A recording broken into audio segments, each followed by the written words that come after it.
रक्षाबंधन से जुड़ी पौराणिक कहानियाँ। दोस्तों, इस वीडियो में हम रक्षाबंधन की कहानी सुनाने जा रही हूँ। भारत में भाई बहन के स्नेह का पर्व रक्षाबंधन श्रावण मास के पूर्णिमा को मनाया जाता है। इस दिन बहनें अपने भाइयों की कलाई पर स्नेह बंधन राखी बांधती है और भाई आजीवन उनकी रक्षा करने का वचन देते हैं। रक्षाबंधन का ये पर्व कब प्रारंभ हुआ इसकी स्पष्ट तिथि की कोई जानकारी उपलब्ध नहीं है, लेकिन इस संबंध में कई कथाएं प्रचलित है। पुराणों में भी यह कथा का वर्णन मिलता है। तो आइए जानते हैं कि रक्षाबंधन की कहानियाँ। नंबर 1, राजा बलि और माता लक्ष्मी की कथा। रक्षाबंधन की एक पौराणिक कथा भगवान विष्णु, देवी लक्ष्मी और राजा बलि से जुड़ी हुई है। असुरों का राजा बलि 100 यज्ञ पूर्ण कर अजय हो गया। धरती पर अपना साम्राज्य स्थापित कर वह स्वर्ग के सिंहासन प्राप्त करने की तैयारी करने लगा। यह ज्ञात होने पर देवराज इंद्र चिंतित हो गए और भगवान विष्णु के शरण में पहुँचे। इंद्र ने भगवान विष्णु से स्वर्ग के सिंहासन बचाने की प्रार्थना की। तब वामन अवतार धारण कर भगवान विष्णु राजा बलि के दरबार में गए और उनसे भिक्षा की याचना की। राजा बलि दानवीर था। उसने वामन अवतार भगवान विष्णु को वचन दिया कि वह भिक्षा में जो भी मांगेगा उसे प्रदान किया जाएगा। भगवान विष्णु ने भिक्षा में 3 पग भूमि मांग ली। राजा बलि ने अपना वचन निभाते हुए वामन अवतार भगवान विष्णु को 3 पग भूमि प्रदान कर दी और कहा कि वह 3 पग भूमि नाप ले। भगवान विष्णु ने पहले पग में पृथ्वी को नाप लिया और दूसरे पग में स्वर्ग को। तीसरे पग के पूर्व ही राजा बलि भाप चुका था कि उसके समक्ष उपस्थित वामन कोई साधारण व्यक्ति नहीं है। उसने अपना शीश वामन रूपी भगवान विष्णु के आगे झुका दिया और उनसे तीसरा पग अपने शीश पर रखने का निवेदन किया। भगवान विष्णु ने वैसा ही किया। इस तरह राजा बलि अपना संपूर्ण राज गंवाकर पाताल लोक में रहने के विवश हो गया। पाताल लोक के जाने के पूर्व राजा बलि की प्रार्थना पर भगवान विष्णु अपने वास्तविक रूप में आए। वे बलि के दान पूर्णता देखकर अत्यंत प्रसन्न थे। उन्होंने उनसे वर मांगने को कहा। राजा बलि बोला, भगवान, मेरा तो सर्वस्व चला गया है। मेरी आपसे बस यही प्रार्थना है कि आप हर घड़ी मेरे समक्ष रहें। भगवान विष्णु ने तथास्तु कहा और राजा बलि के साथ पाताल लोक चले आए।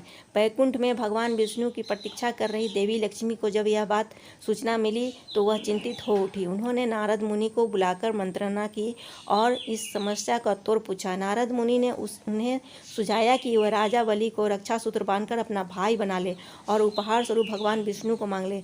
देवी लक्ष्मी गरीब महिला का भेष धारण करके पाताल पहुंची और नारद के सुझाव अनुसार राजा बलि को कलाई में रक्षा सूत्र बांधा। तब राजा बलि बोला, आपको देने के लिए मेरे पास कुछ नहीं है। तब देवी लक्ष्मी अपने वास्तविक स्वरूप में आई और बोली, आपके पास तो साक्षात भगवान विष्णु है, मुझे वही चाहिए। राजा बलि ने भगवान विष्णु को देवी लक्ष्मी के साथ जाने दिया। जाते जाते भगवान विष्णु ने राजा बलि से कहा कि हर साल 4 माह पाताल लोक में निवास करेंगे। वे 4 माह चतुर्दशी कहलाते हैं और देवशयनी एकादशी से प्रारंभ होकर देवउठनी एकादशी तक चलते हैं। जिस दिन देवी लक्ष्मी का राजा बलि को रक्षा सूत्र बांधा था वह श्रावण मास का पूर्णिमा का दिन था। तब से वह दिन रक्षाबंधन के रूप में मनाया जाता है और उस दिन बहनें अपने भाइयों को कलाई पर रक्षा सूत्र राखी बांधती है और भाई बहनों की रक्षा का वचन देते हैं। नंबर 2, भगवान श्री कृष्ण और द्रौपदी की कथा। यह पौराणिक कथा महाभारत काल से जुड़ी हुई है। अपनी राजधानी इंद्रप्रस्थ में युधिष्ठिर ने राजसूय यज्ञ का आयोजन किया। इस योग में शिशुपाल की उपस्थित हुआ। यज्ञ के दौरान शिशुपाल ने भगवान श्री कृष्ण का अपमान किया और श्री कृष्ण ने सुदर्शन चक्र से शिशुपाल का वध कर दिया। शिशुपाल का वध कर लौटते समय सुदर्शन चक्र से श्री कृष्ण की उंगली थोड़ी कट गई और उससे रक्त बह निकला। तब द्रौपदी ने अपनी साड़ी का पल्लू फाड़कर श्री कृष्ण की उंगली पर बांधी। उस समय श्री कृष्ण ने द्रौपदी को वचन दिया कि वह इस वस्त्र का एक एक धागे का ऋण चुकाएंगे। ध्रुतकीरा के समय जब कौरवों ने द्रौपदी के चीर हरण का प्रयास किया तब श्री कृष्ण ने अपना वचन निभाते हुए चीर बढ़ाकर द्रौपदी की लाज की रक्षा की। जिस दिन द्रौपदी ने श्री कृष्ण की उंगली में अपना पल्लू बांधा था वह श्रावण पूर्णिमा का दिन था और वह दिन रक्षाबंधन के रूप में मनाया जाता था। नंबर 3, युधिष्ठिर की कथा। यह कथा महाभारत युद्ध के समय की है। युद्ध के दौरान एक दिन युधिष्ठिर ने श्री कृष्ण से पूछा, मुझे कोई उपाय बताइए ताकि मैं सभी संकटों के पार जा सकूं। तब श्री कृष्ण ने युधिष्ठिर से कहा, सभी सैनिकों की कलाई पर रक्षा सूत्र बांधो, वह समस्त संकट हरकर विजय प्राप्ति सुनिश्चित करेगा। युधिष्ठिर ने वैसा ही किया और महाभारत युद्ध में विजय प्राप्त की। इस विजय में रक्षा सूत्र का योगदान था। जिस दिन युधिष्ठिर ने सभी सैनिकों को रक्षा सूत्र बांधा वह श्रावण मास के पूर्णिमा का ही दिन था। तब से इस दिन सैनिकों को राखी बांधी जाती है। नंबर 4, देवराज इंद्र की कथा। इस कथा का उल्लेख भविष्य पुराण में मिलता है। एक बार 12 वर्षों तक अनवरत देवों और असुरों के मध्य युद्ध होता रहा।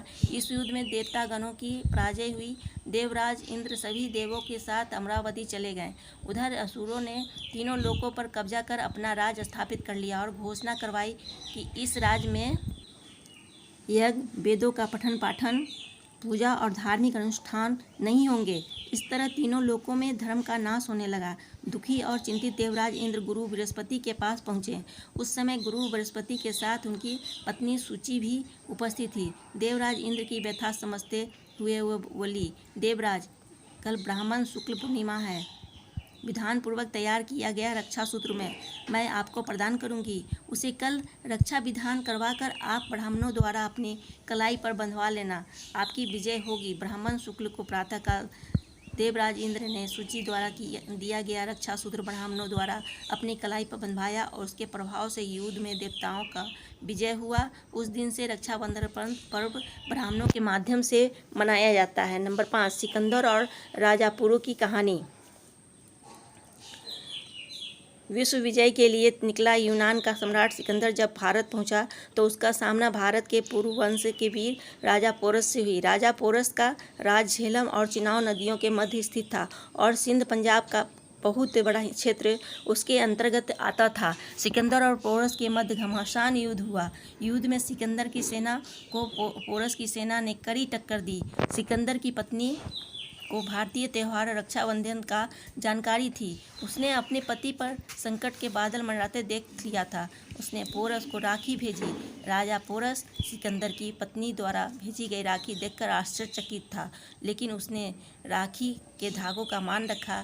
युद्ध में एक ऐसा समय भी आया जब सिकंदर का घोड़ा पोरस के भाई के द्वारा मारा जा चुका था और सिकंदर निहत्था पोरस के सामने खड़ा था। पोरस के पास सिकंदर को समाप्त करने का यह एक श्रेष्ठ अवसर था, किंतु उसने राखी का मान रखते हुए निहत्थे सिकंदर पर वार नहीं किया और उसे छोड़ दिया। नंबर 6, रानी कर्णवती और हुमायूं की कहानी। राखी की एक कहानी चित्तौड़ के राजपूत राजा सांगा की विधवा रानी कर्णवती और मुगल शासक हुमायूं से जुड़ी हुई है। राजस्थान में यह प्रथा थी कि जब राजपूत राजा युद्ध पर जाते हैं तो महिलाएं उनके माथे पर के ऊपर कुमकुम का तिलक करती है और कलाई पर रेशम की रक्षा सूत्र बांधती। उनका यह विश्वास था कि रेशम का वह धागा उन्हें युद्ध में विजय दिलाएगा। मार्च 1534 में गुजरात के शासक बहादुर शाह जफर ने चित्तौड़ पर हमला कर दिया। तब चित्तौड़ की विधवा रानी कर्णवती ने मुगल बादशाह हुमायूं को राखी भेजी और उनसे सहायता मांगी। उस समय हुमायूं बंगाल का चढ़ाई के लिए जा रहे थे, लेकिन राखी मिलते ही वे अपना बंगाल अभियान छोड़कर रानी कर्णवती की सहायता के लिए चित्तौड़ रवाना हो गए। यह जमाना हाथी घोड़ों का था। हुमायूं जब उस चित्तौड़ पहुंचे तब तक देर हो चुकी थी और रानी कर्णवती ने जौहर कर लिया था। राखी का फर्ज निभाने हुमायूं ने बहादुर शाह जफर से युद्ध किया और उन्हें हराकर चित्तौड़ का शासन की बागडोर अपनी मुँह बोली बहन रानी कर्णवती के पुत्र विक्रमादित्य को सौंप दिया। दोस्तों, अगर वीडियो पसंद आया है तो वीडियो को लाइक करें, चैनल को सब्सक्राइब कर लीजिए। फिर मैं आपसे मिलती हूँ अगली वीडियो में। तब तक के लिए नमस्कार। प्लीज़ लाइक शेयर सब्सक्राइब कर दें। Thanks for watching.